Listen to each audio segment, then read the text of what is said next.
Welcome to the top 10 Half-Life 2 modifications video. And if you like any of the mods on my list, then make sure you check out my tutorial video on how to install Half-Life 2 mods. So finally, let's get started at number 10. So starting off at number 10, the Stanley Parable. One of the most original creative modifications on this list. It even developed into a standalone game which you can purchase. This is one of the few mods where it doesn't actually give you a weapon and it's based on narration and the illusion of choice. That's number 9, Transmissions Element 120. This is the newest mod on the list and it has great game mechanics, visuals, and it has a new take on the gravity gun. It even got the creator a job interview at Gearbox. The only thing is I just wish it was just a bit longer.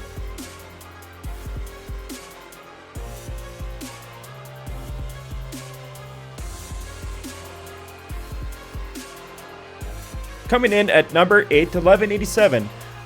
This mod does start off a little bit slow, but the last few chapters are really entertaining.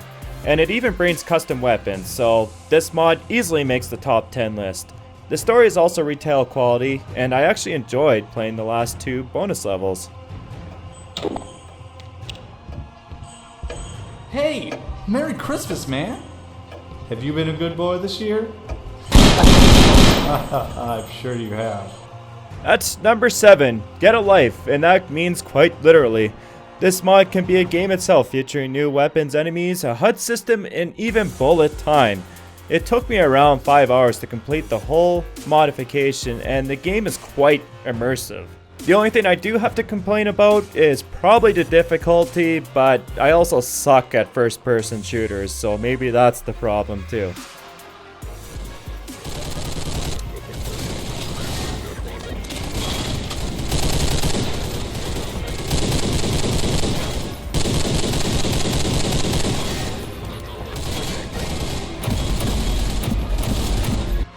That's number 6, Mission Improbable.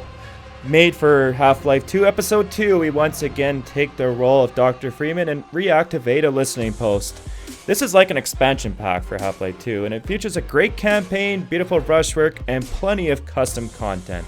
Plus, we even get to meet the great Stephen Hawking. Please follow me. I have a proposition for you. That's number 5, Water. Creative, original, fun, and perhaps even strange. This is one of the best total conversions I've ever played. It puts you into a third-person perspective and lets you control a mermaid. Well, at least for most of the time. The game challenges you with puzzles and a Final Fantasy style type of fighting. I recommend Water to anybody who wants something refreshing and different from the mods that I've mentioned.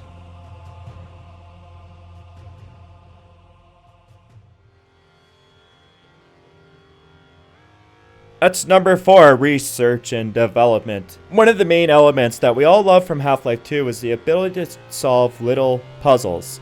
Research and Development only gives you a gravity gun and some bug bait and delivers this element perfectly. Plus you even get to build a custom vehicle which helps you defeat the last boss.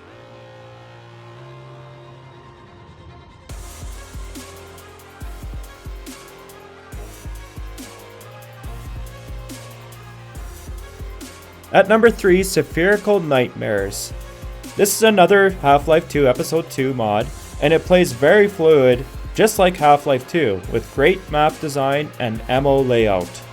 I never got bored with the constant action, and this is probably one of the best modifications I have seen for Half-Life 2 Episode 2.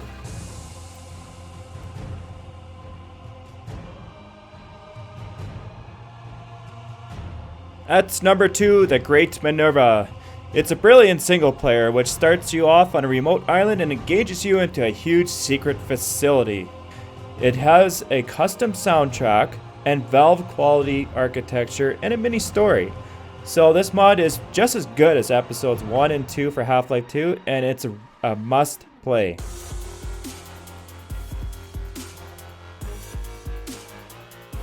So at this point, you're probably saying JD Rock's an idiot. He didn't include Nightmare House 2, he didn't include Black Snow or Day Hard, but I couldn't review those mods because they're really broken right now, and hopefully the developers patch them, so they'll be included on the list if they can be patched.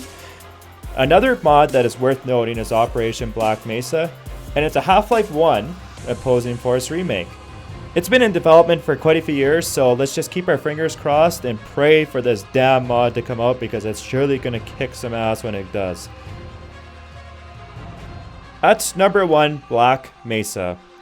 When Half-Life 1 first came out in 1998, it was cutting edge, but it had slowly weathered away after almost 2 decades. This mod is actually better than Half-Life 1 because it brings the classic game and recreates it into a true modern masterpiece. If you have not played Half-Life 1, then I'd recommend you actually to download and play this mod instead.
What you did?